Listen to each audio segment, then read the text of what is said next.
கிரகமாயினும் சரி அது ஈசனுக்கு அடிபணிந்ததுதான். பஞ்சபூதங்களாயினும் சரி அதற்கு தலைவன் நாம் பரமேஸ்வரன் மட்டும்தான். அப்படிங்கும் போது எந்த இடத்துல துன்பம் வந்தாலும் சரி, பஞ்சபூதங்களே உங்களை எதிர்த்து நின்றாலும் சரி, நவகிரகங்கள் உங்களுக்கு எதிராக நின்றாலும் சரி, பரமேஸ்வரனின் அந்த பஞ்சாட்சர மந்திரத்தை சொன்னால் போதும் உங்கள் கட்டளையை நிறைவேற்றக்கூடியவர்களாக அந்த நவகிரகங்களும் பஞ்சபூதங்களும் இருப்பார்கள். அப்படின்னா அதுல எந்த மாற்று கருத்துமே கொள்ள தேவையில்லை. உங்களுக்குள்ள உயிரா இருக்கிறது சிவன்.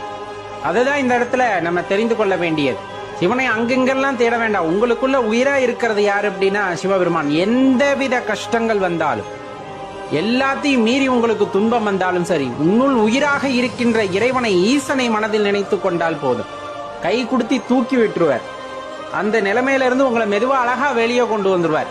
எப்படி அங்கிருந்து நம்ம வெளியே வந்தோம் அப்படிங்கறதே நமக்கு தெரியாது. ஆனா அந்த இன்னல், இடைஞ்சல், கஷ்டம் எல்லாத்துல இருந்து நம்ம அழகா வெளியே வந்திருப்போம்.